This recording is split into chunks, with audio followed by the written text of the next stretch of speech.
Hello everyone. This video might not be something that everybody will find interesting, but that's not why I'm making it. The reason why I'm making it is a friend of mine who has a plane like mine is wondering how to cut his wing root fairing gasket. So I figured the easiest thing to do would be to show him how I did mine. And if you have an RV, you know where I am. I'm underneath the airplane. And this is the wing root fairing here. Here's the root wing side. Fuel tank. There it is in focus. Fuel tank fittings. Main spar, no cracks, nice to know.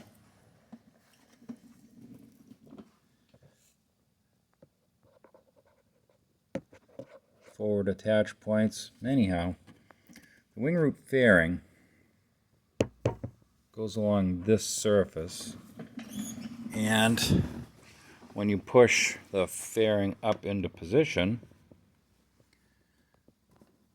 it seals the gap. Now it's this particular part here that Dave is interested in.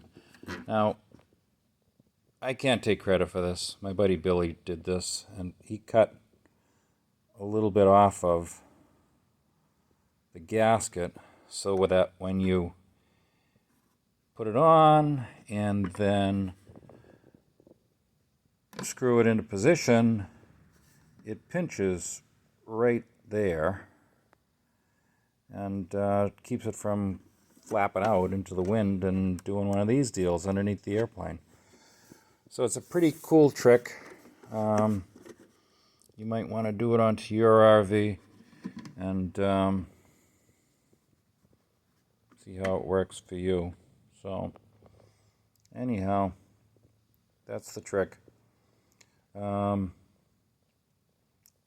it helps you. See ya.